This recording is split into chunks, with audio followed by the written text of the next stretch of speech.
Welcome to Success Blueprint for JEE and NEET. Join the class 11th Chemistry. Study at your own pace and save your time and energy. Please like and subscribe for more educational videos. परिचय। राहुल और उसके पिता television पर समाचार देख रहे हैं। बदलती जलवायु के बारे में टेलीविजन पर समाचार आ रहा है। पिताजी, मैं आपसे कुछ पूछना चाहता हूं। बिल्कुल बेटा। पिताजी, आजकल यह जलवायु क्यों बदल रही है? बेटे, जलवायु भूमंडलीय तापमान के कारण परिवर्तित हो रही है। भूमंडलीय तापमान? पिताजी, मुझे इस बारे में कुछ समझ में नहीं आ रहा है। क्या आप कृपया इस बारे में मुझे बताएंगे? ठीक है बेटे, मैं तुम्हें बताता हूं। पृथ्वी के वायुमंडल तथा महासागरों के औसत तापमान में बढ़ोतरी ही भूमंडलीय तापमान है।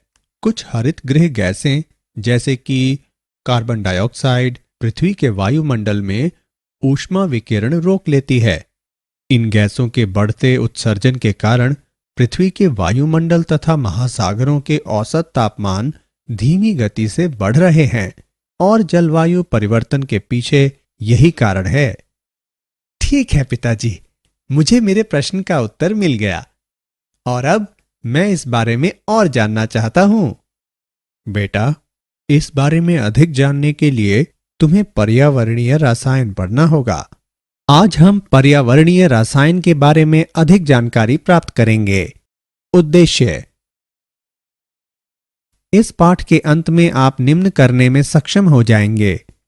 पर्यावरणीय रसायन को परिभाषित करना, पर्यावरणीय प्रदूषण के बारे में जानना, वायुमंडलीय प्रदूषण को परिभाषित करना, क्षोभमंडलीय प्रदूषण की व्याख्या करना, हरित गृह प्रभाव को परिभाषित करना, अम्ल वर्षा को परिभाषित करना, समतापमंडलीय प्रदूषण को परिभाषित करना, जल प्रदूषण को परिभाषित करना, जल प्रदूषण के स्रोतों को समझना, मृदा प्रदूषण को परिभाषित करना, मृदा प्रदूषण के स्रोतों को समझना, औद्योगिक अपशिष्ट को विश्लेषित करना, पर्यावरणीय प्रदूषण नियंत्रित करने की रणनीति के बारे में जानना, हरित रसायन को परिभाषित करना। परिभाषा: पर्यावरणीय रसायन प्राकृतिक स्थलों में होने वाली रासायनिक तथा जैव रासायनिक घटनाओं के वैज्ञानिक अध्ययन का विज्ञान है। इसे वायु, मृदा और जल पर्यावरणों में रासायनिक स्पीशीज के स्रोतों, अभिक्रियाओं, परिवहन, प्रभावों तथा तथ्यों के अध्ययन के रूप में परिभाषित किया जा सकता है। पर्यावरणीय रसायन में हम प्रदूषक तथा पर्यावरण से इसकी अन्योन्य क्रिया, इसके बुरे प्रभावों की पहचान करते हैं और इन्हें न्यूनीकृत करने के उपाय खोजते हैं। पर्यावरणीय प्रदूषण। पर्यावरणीय प्रदूषण एक वैश्विक संकट है जिससे विकसित तथा विकासशील दोनों प्रकार के देश प्रभावित हैं। कृषि, उद्योग, परिवहन तथा प्रौद्योगिकी में नियोजन हेतु अत्यधिक प्रेरणा को किसी राष्ट्र के विकास हेतु सूचकांक के रूप में माना जाता है। ऐसी गतिविधियां हमारे पर्यावरण को असंतुलित करती हैं।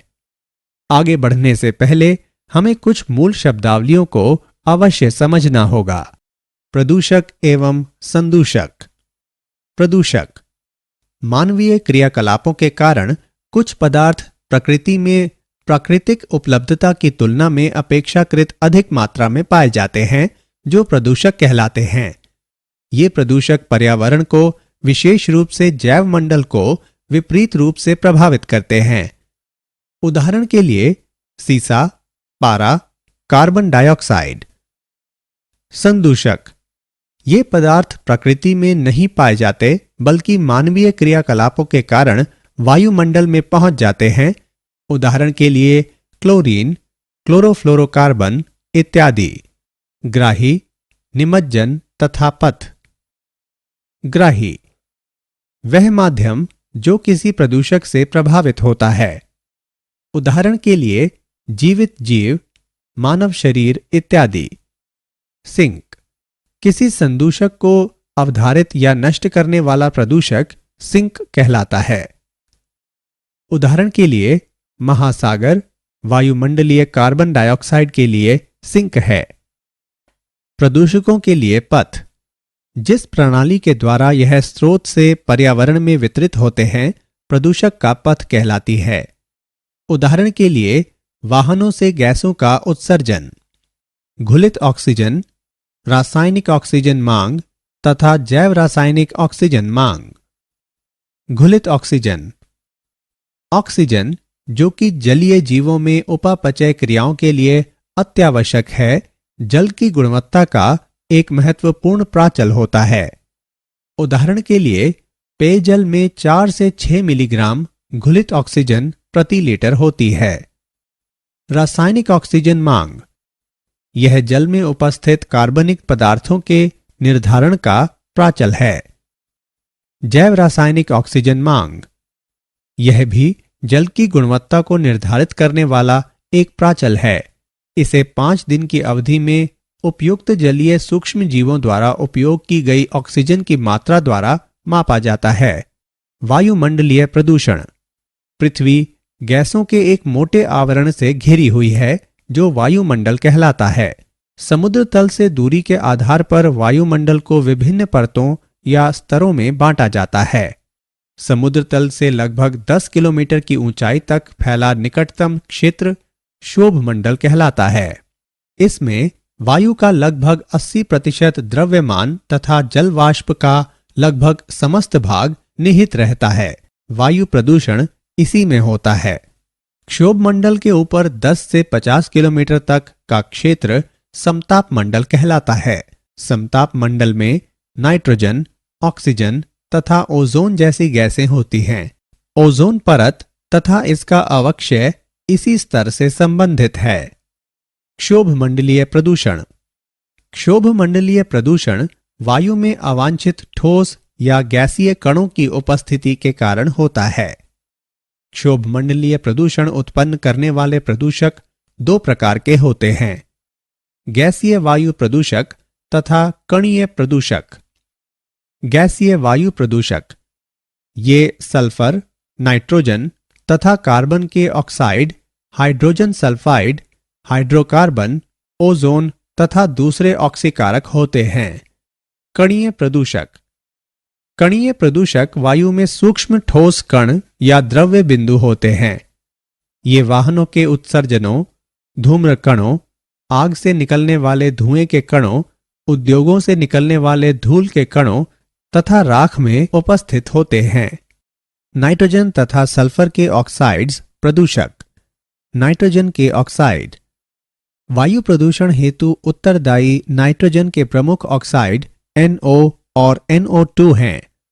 नाइट्रोजन ऑक्साइड के मुख्य स्रोत मानवीय गतिविधियां होती हैं, जैसे कि ईंधनों को जलाना। मुख्य अभिक्रियाएं निम्न हैं। NO हमारे रुधिर में उपस्थित हीमोग्लोबिन से अभिक्रिया करता है और रुधिर की ऑक्सीजन वहन क्षमता नष्ट हो जाती है। लेकिन NO2 अधिक हानिकारक है।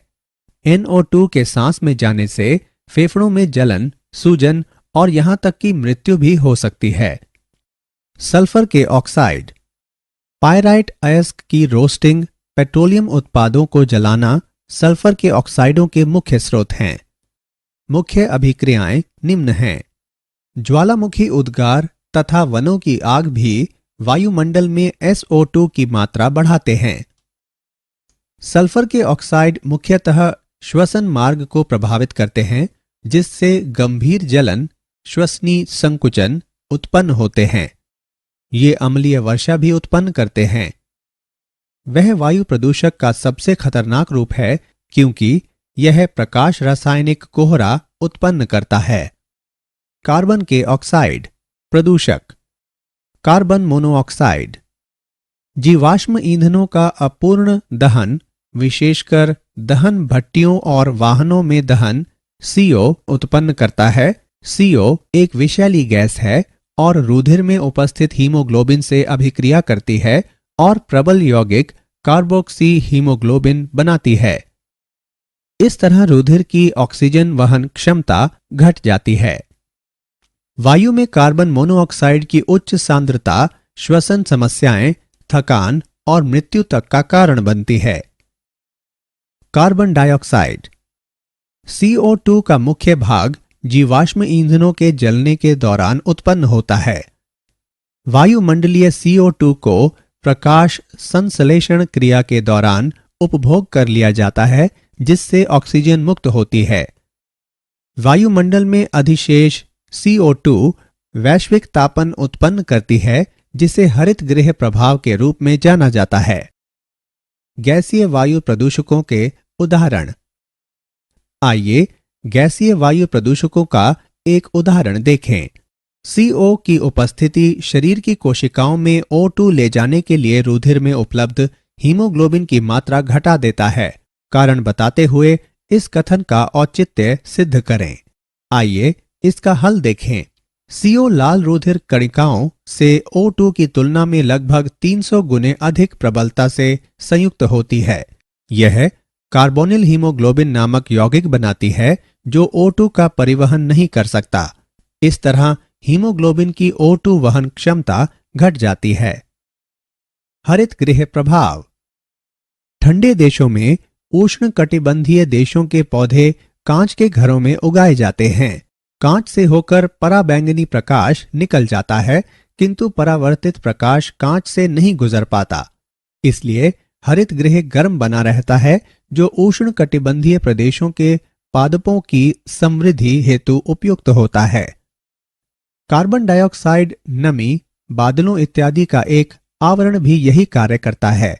इनसे होकर पराबैंगनी प्रकाश पृथ्वी के पृष्ठ तक पहुंच जाता है, किंतु परावर्तित अवरक्त विकिरण ऊपरी वायुमंडल में जाने से रोक लिए जाते हैं, जिससे वैश्विक तापन होता है। हरित गृह प्रभाव का पारिस्थितिक संतुलन पर व्यापक असर पड़ता है, जैसे कि ध्रुवीय क्षेत्रों में बर्फ के आंशिक पिघलने के कारण समुद्र स्तरों में बढ़ोतरी। पानी के आयतन में इस प्रकार होने वाली बढ़ोतरी से अनेक तटवर्तीय क्षेत्र, यहां तक कि मुख्य भूमियां भी डूब जाएंगी। अम्ल वर्षा। वर्षा तब होती है जब मेघों में जल वाष्प संघनित होती है और वापस पृथ्वी पर आती है। जब वर्षण होना शुरू होता है तो इसका pH मान उदासीन 7 होता है। साफ वायु में वर्षा में वे सामग्रियां सम्मिलित हो जाती हैं जो प्राकृतिक रूप से पाई जाती हैं, जैसे कि धूल, परागकण, कुछ CO2 और तड़ित या ज्वालामुखी गतिविधियों के कारण उत्पन्न हुए कुछ अन्य रसायन।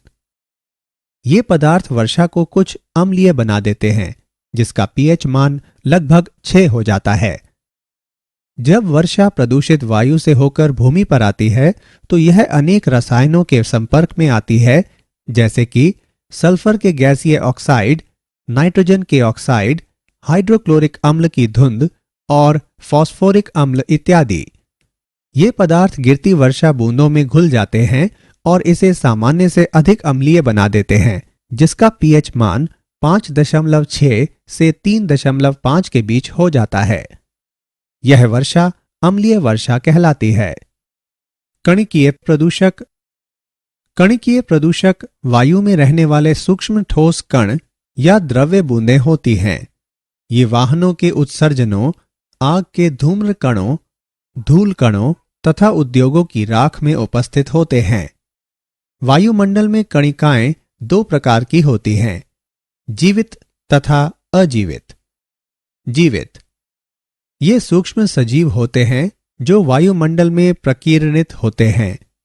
उदाहरण जीवाणु, फफूंद, कवक, शैवाल इत्यादि। अजीवित इन कणों को इनकी प्रकृति तथा आकारों के अनुसार वर्गीकृत किया जाता है। अजीव्य कणिकीय प्रदूषक।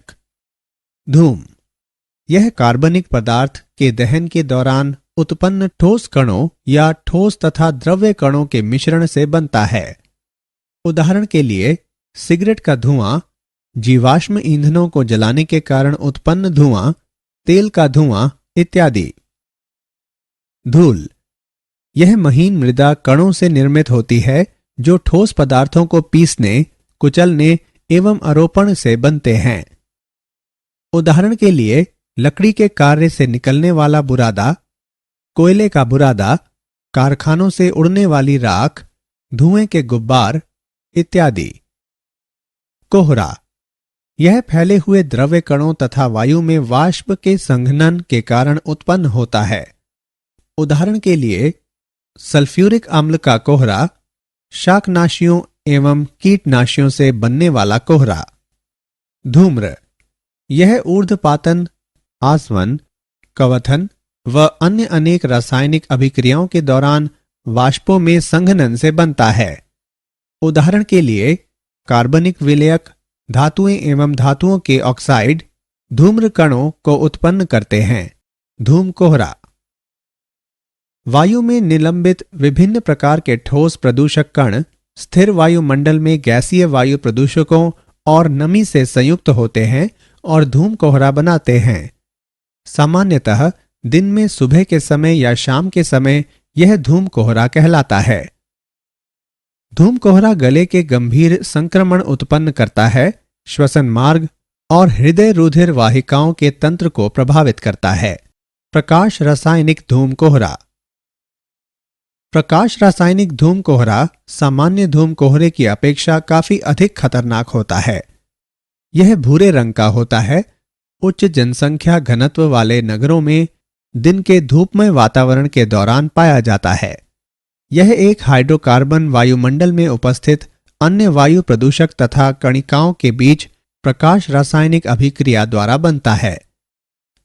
पादपों की उपापचय गतिविधियों के दौरान जीवाणुविक गतिविधि तथा कार्बनिक द्रव्य के वात निरपेक्ष अपघटन में बड़ी मात्रा में हाइड्रोकार्बन वायुमंडल में उत्सर्जित किए जाते हैं। प्रकाश रासायनिक अभिक्रिया के कारण उत्पन्न होने वाले सबसे खतरनाक पदार्थ पेरोक्सी एसिटिल नाइट्रेट PAN होता है। प्रकाश रासायनिक धूम कोहरे में धुंध युक्त धूम्र होता है जो आंखों और फेफड़ों में जलन उत्पन्न करता है तथा रबर की वस्तुओं में दरार डालता है। ओजोन परत, समुद्र तल से लगभग 20 से 25 किलोमीटर की ऊंचाई पर ओजोन की एक पतली परत उपस्थित है। यह पराबैंगनी प्रकाश से ऑक्सीजन की प्रकाश रासायनिक अभिक्रिया के कारण उत्पन्न होती है। ओजोन अधिकांश नुकसानदेह पराबैंगनी विकिरण को अवशोषित कर सकती है और पृथ्वी पर जीवित जीवों को सुरक्षित रखती है। ओजोन परत की अनुपस्थिति में जीवित जीव गंभीर विकिरण संकटों जैसे त्वचा कैंसर के शिकार हो जाएंगे। ओजोन छिद्र, क्लोरोफ्लोरोकार्बन जो कि प्रशीतन तथा सुगंध उद्योगों में व्यापक प्रयुक्त किए जाते हैं, ओजोन परत को क्षतिग्रस्त करते हैं। ओजोन परत का अवक्षय विशेषकर ध्रुवीय प्रदेशों में ओजोन छिद्र के रूप में जाना जाता है। CFC के संपर्क में आने पर मुक्त रेडिकल बनने के कारण O3 नष्ट हो जाती है। इसलिए CFC ओजोन परत को नष्ट करते हुए अत्यधिक प्रदूषण करते हैं। ये ओजोन छिद्र उत्पन्न करते हैं जिससे पराबैंगनी विकिरण पृथ्वी के पृष्ठ तक पहुंचने लगता है, जिससे त्वचा कैंसर, पादपों व जंतुओं को क्षति आदि परिणाम होते हैं। जल प्रदूषण, जल निकायों का संदूषण जल प्रदूषण कहलाता है। यह तब होता है जब प्रदूषकों को हानिकारक यौगिक निकालने वाला पर्याप्त उपचार किए बिना ही सीधे या अप्रत्यक्ष रूप से जल निकायों में विसर्जित कर दिया जाता है। जल प्रदूषण इन जल निकायों में रहने वाले पादपों तथा सजीवों को प्रभावित करता है। प्राकृतिक परिघटनाएं जैसे कि ज्वालामुखी, शैवाल, पुष्पन, तूफान तथा भूकंप आदि भी जल की गुणवत्ता तथा जल की पारिस्थितिक स्थिति में प्रमुख परिवर्तन कर देते हैं। जल प्रदूषकों के स्रोत, अपवाह, सीवेज, औद्योगिक जल, घरों से निकलने वाला अपशिष्ट, कृषि भूमियों से बहकर जाने वाला जल इत्यादि में जैव निम्नीकरणीय पदार्थ होते हैं जो जीवाणुक गतिविधियां बढ़ा देते हैं। इस तरह के जल में घुलित ऑक्सीजन घट जाती है। सीवेज जल, यह जल प्रदूषण का मुख्य स्रोत है। यह रोगजनक सूक्ष्म जीवों का वाहक है जो सार्वजनिक स्वास्थ्य को अत्यधिक नुकसान पहुंचाते हैं। जल जनित रोग जैसे कि टाइफॉइड, पेचिश, हैजा, हेपेटाइटिस इत्यादि प्रदूषित जल के उपयोग के कारण होते हैं। उर्वरक तथा कीटनाशी। उर्वरकों का अत्यधिक उपयोग मृदा के लक्षणों को परिवर्तित कर देता है तथा कुछ कीटनाशी अजैव निम्नीकरणीय होने के कारण हमारे पारिस्थितिकीय तंत्र को दीर्घकालीन नुकसान पहुंचाते हैं। जल प्रदूषण उत्पन्न करने वाले अन्य कारक। अपमार्जक, डिटर्जेंट। घरों से निकलने वाली नालियों में होकर जब डिटर्जेंट जल निकाय में मिल जाते हैं तो जल की ऊपरी सतह पर पायस की एक पतली परत बन जाती है। यह पायस वायुमंडलीय ऑक्सीजन को जल में घुलने नहीं देता। समुद्री सतह पर तेल का तैरना। तेल के टैंकर जहाजों से हाइड्रोकार्बन तेलों का रिसाव जो समुद्री सतह पर तेल की परत बनाता है, यह भी जलीय जीवों के लिए गंभीर खतरा उत्पन्न करता है। तेल की परत समुद्री जल में घुलित ऑक्सीजन को धीरे धीरे कम कर देती है और जलीय जीवों को सांस लेने के लिए कम मात्रा में ऑक्सीजन मिल पाती है। तापीय प्रदूषण। जल विद्युत परियोजनाओं में नदी स्रोतों में ठंडा पानी लिया जाता है और उसी नदी में गर्म पानी छोड़ा जाता है। अतः नदी का तापमान बढ़ जाता है जो जलीय जीवों को प्रभावित करता है। मृदा प्रदूषण। कोई कारक जो मृदा की गुणवत्ता, बनावट और खनिज मात्रा का क्षरण करता है या जो मृदा की सूक्ष्म जीवों का पारिस्थितिकीय संतुलन अव्यवस्थित कर देता है, मृदा प्रदूषण कहलाता है। यह प्रायः औद्योगिक क्रियाकलापों, कृषि रसायनों या अपशिष्टों के अनुचित विसर्जन के कारण होता है। पेट्रोलियम हाइड्रोकार्बन, बहुनाभिकीय सघन हाइड्रोकार्बन, विलायक, कीटनाशी, सीसा तथा अन्य भारी धातुएं सबसे सामान्य रसायन हैं जो मृदा प्रदूषण उत्पन्न करते हैं। मृदा प्रदूषण के पादपों की वृद्धि पर विपरीत प्रभाव पड़ते हैं। मृदा प्रदूषण के स्रोत। औद्योगिक अपशिष्ट। विभिन्न उद्योगों से निकलने वाला अपशिष्ट तथा तापनाभिकीय शक्ति संयंत्रों से निष्कासित रेडियोधर्मी अपशिष्ट अवांछनीय पदार्थों द्वारा मृदा को प्रदूषित करता है। कीटनाशियों का उपयोग। पादपों की वृद्धि में व्यवधान उत्पन्न करने वाले हानिकारक जीवाणुओं, खरपतवार और फफूंद आदि को नष्ट करने के लिए कीटनाशियों का प्रयोग किया जाता है।